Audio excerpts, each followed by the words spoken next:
айтайын ба? Айта берейін ба? Біз енді Қазақстан ең алғашқы бренд деген кәдімгі документаль жұмыс істейтін компаниямыз біз. Осыны бүкіл Қазақстанға қазір тарқатып жатырмыз.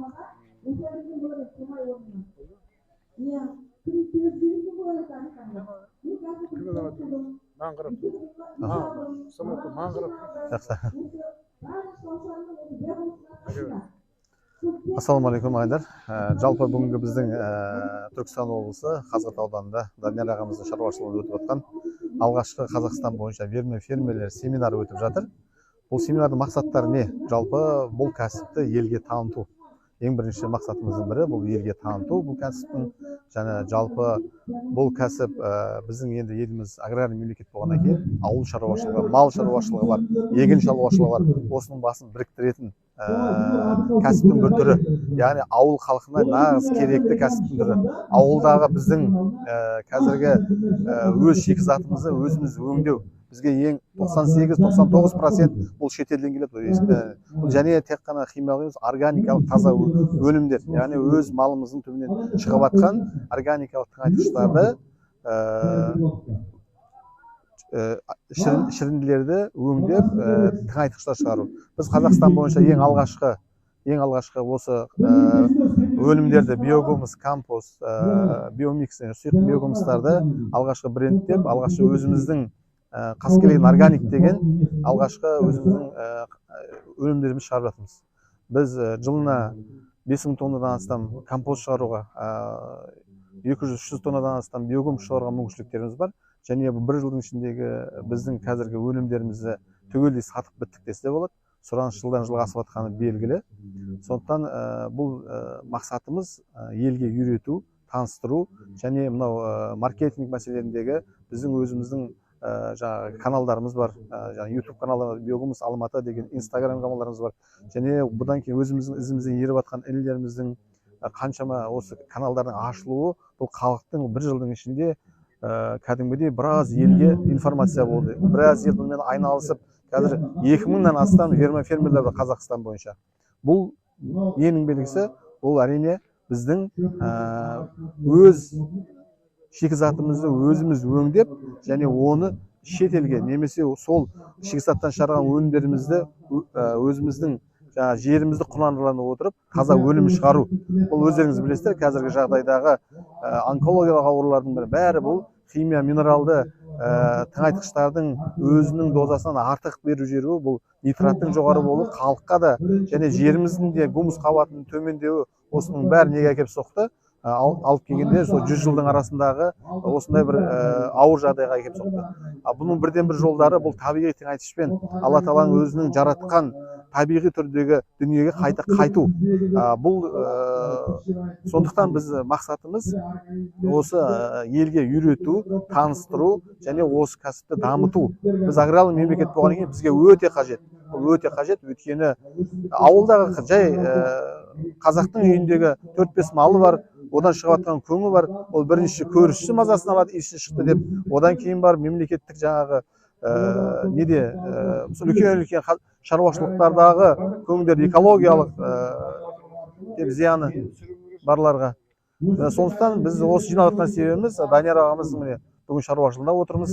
Дәкең үлкен масштабта жұмыс бастап, осы мақсаттарының бірі елге таныстырсам, ауылдың халқына, жалпы Түркістан облысына, жалпы Қазақстанға дамыса деген ниетпен осы халықты жинап отыр.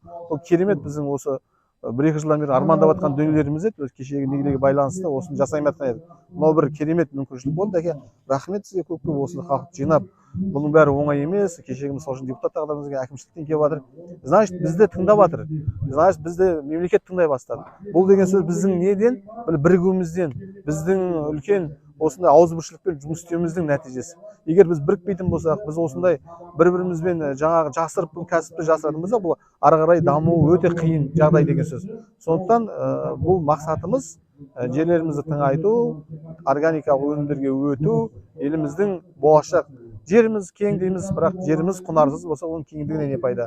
Халқымыз өзі аз, оны тағы да оны улаумен қайқа барамыз. Сондықтан біздің болашағымыз бұл таза өнім, табиғи жаңағы өнімдер шығару. Мақсат осы. Осы мақсаттарды жолында жұмыс істейміз. Мен жалпы бұл осы кәсіппен айналысып жатқанымда 4 жылдың төңірегі болды. Пернебек Оразұлы, менің Биогумус Алматы деген YouTube каналдарым бар, және Instagram каналдарымыз бар. Жалпы осы Алматы облысы Қаскелеңде негізгі. Сол жақтан келіп отыр. Қазір Қазақстан түкпір-түкпірінен келіп жатыр бұл. Фермерлер, Құдайға шүкір, міне бұның нәтижесі басталды десек те болады. Алғашқы қадамы Қазығұрттың міне керемет таулы бөктерінен бастап жатырмыз. Бұл болашағы үлкен болады деп ойлаймыз, иншалла. Сәке, бұның негізі Пернебектің істеп жатқаны тасымалдауға оңай болу үшін, өзін реклама жасау үшін, мынау сары ыдыстарға 1 литрлікке, 5 литрлік, 15 литрлік, 40 литрлік, 20 литрлік, 5 литрлік. Бізде сұйық түрі, үлкен мысал үшін полияларға сұйық түрін шығарып жатырық. Бұның жаңа құрғақ түріндегі неше түрлі өнімдер бар. Жаңа өнімдерді көрсеңіздер болады. Жаңа жерде халыққа таныстырып, елге таныстырып отырсаңыз. Соны паш етіп жатқан жігіт қой осы. Грамотно. Соны айтайын деп Пернебек. Жалпы мемлекеттің шығарып жатқан удобрениесі бұл енді артықшылығы мол болып тұр ғой. Әрине ол қазір мысал үшін қараңыз, осы кеше жақында 23 миллиардтан ақша мынау химиялық өнімдерге, яғни селитрасы бар алфавосы бөліп жатыр да. Органикалық өнімдерге неге бөлінбейді? Органикалық өнімдерге бөлінбеуінің себебі де бар. Біз өйткені жоқпыз. Біз рынокта жоқпыз. Қалай олар бізге ақша бөледі? Қазір олардың өзі таңғалып жатқан шығар. Бұл деген сөз біз қазір көп болып жиналған кезімізде, ассоциация болған кезімізде біз мемлекетке айта аламыз, бара аламыз. Өйткені осындай жылына 100 мың тоннаған, миллион тоннаған біз өнімдер шыға аламыз деген. Ол сол кезде бізге олар субсидия мәселесі болсын, басқа да көмектері бұл ашылады. Өйткені біз өндірушілер жоқ болғаннан кейін осындай дәреже тұрмыз. Біз өндірушілер көбейген кезімізде мемлекет бізге құлақ салатыны ол сөзсіз. Жалпы енді мемлекет тарапынан қолдау болатын болса, бұны жолға қоюға Ол мысалы үшін мемлекет тарапынан бізге не керек? Бұны үлкен объемда шығару үшін бізге техника керек. Бұны үлкен объемда шығару үшін бізге бұны өткізетін жерлер керек. Яғни жаңа диқандарға мемлекеттен субсидия бөлінетін болса, керемет қой. Диқандарға қанша мүмкіншілік бар. Және ауыл қазағының жұмысы қанша ашылатын еді, қаншама жұмыс орындары ашылады. Сондықтан алдағы уақытта ол мақсаттарымыз да бар. Соған жетеміз деген ниетім бар. Мен айтайын деп жатқаным, мысалға менің қазіргі жағдайда зданияларым, қораларым бар. Көңім бар. Енді маған жұмыс істеу керек. Жұмыс істеу үшін не қажет? Мысалға варақшитіл дейміз. Варақшитілдің өзі 55 мың доллар тұрады. Біз оны қолдан жасатып жатырмыз. Оған кемінде 2-3 миллион теңгеміз кетеді. Енді жаңа айтып жатырмыз ғой, багарлы жерлерге багаралы Қазығұрттың өзім соны эксперимент жасайын деп кешелер айтып жатырмыз, осы ниетім бар. Оған не керек? Оған жылы помещение керек екен, сосын үлкен пластмасс ыдыстар керек екен. Себебі ол мен 14 күннің арасында дайын болады екен уже. Соны біз халыққа көрсетіп алып, егістікке пайдалансақ, құда қаласа дәрежеміз көбейеді деп ойлаймын. Сол үшін бізге не керек? Астанадан егер бәжі болатын болса, осы инвестиция дей ма, осы техникалымызға, осыған қажетті техникалар, қондырғылар дейміз жаңағы. Обязательно бізге жаңағы погрузчик керек, варақшитіл керек, менің өзіме мысалға трактор керек. Оның прицепі тасымалдайтын жаңағы нелер, телешкілері керек.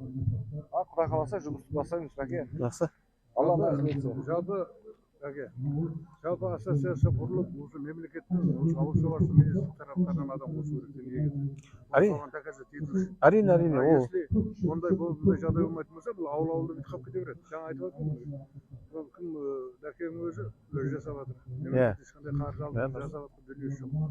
Аны жаңағы кеше техникаларды көріп, бүйтіп қолдан айланып. Қолдан жасалды. Енді біз мемлекеттен субсидия бөлініп, жаңа сіз айтпақшы, маған егер субсидия бөлінетін болса, фермер маған бөлінетін болса, мен сізден алып қаржым бар.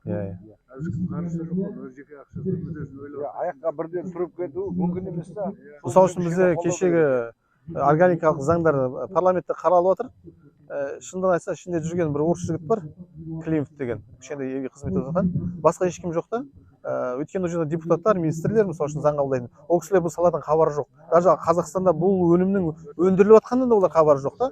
Бізге не істеу керек? Біз ертең сол жерде баруымыз керек, айтуымыз керек оларға. Біз осындай өнім шығарамыз. Осындай мемлекеттен 5 мың 10 мың адам осындай өнім шығарып жатыр. Оны өткізетін көмек деген. Бұл алдағы уақытта енді. Себебі алдағы қадамдар бұл не? Біздің алғашқы қадамдарымыз бұл. Бұл қазір халықты ояту, бұл кәсіпке тарту. Ол болмай, біз аузымыз біршілігіміз болмай, біз көбеймей, ол ар жақтағы нәтижелерді ол жету қиын дүние. Сондықтан қазіргі мақсаттардың қадамы осы. Қазір сіздер өндіріп жатқан өндіріске сұраныс бар ма? Әрине, біз қазір өндіріс жеткізе алмай жатыр. Жоқ, біз қазір сатып жатырмыз, өзімде байланып, бірақ сатып жатырмыз, біз өзіміз өнімімізді шығарып, өзіміз сатып жатырмыз. Өніміміз қазір сұраныс өте жоғары. Бірақ мысалы үшін тасымалдау жолдары бар, оның жаңа брендтеу жолдары бар, оның қаптарын дайындау, осындай көп қиыншылықтар бар да. Ал даже сертификаттау мәселесінде біздерде жаңағы арнайы зертханалардың дұрыс жұмыс істемеуі, біз оларға баратын болсақ, шынында да бір қиын мәселе. Сіздер айтыңыз, біз жазып берейік дейді. Ол деген сөз қиын нәрсе да, ол шындығына келгенде. Принципиальный лаборатория керек, принципиальный. Ал амандық болса өзіміздің лабораториялар қою. Өйткені осы мақсаттарымыз, бұның үшін бәрі енді кішкене уақытпенен қаржыны қажет. Жалпы Дәке, қанша адам жұмысын қамтыватсыз қазір? Мен қазіргі жағдайда 9 адам. 900 квадрат метр қанша? Жоқ, менде қазір 900 квадратта ол табиғи неде жағдайда, теплый болды 240 квадрат. Сонда 1140 квадрат болып тұр ғой қазір. Қанша шығал жүрді? Мен Алла нәсіп етсе былтыр 3 миллион алғанмын. Өткенде есептеп қарасам, менің 60 квадратым соның уже жауып қойды. Сонда менің ары жағында қанша 1080 квадратым маған егін деп отырмын сонда. Бұл кәсіпке айналысатындар болатын болса, мен байымын, үйренемін деп істесе, қызығып істесе, ел үшін істесе, келешегіміз зор болады деп ойлаймын мен негізі. Құда қаласа ол шығын жабылар, тіршілік болар, бірақ көзіміз ашылсын деп жатырмын да осы. Жақсы, рахмет, сау болсын.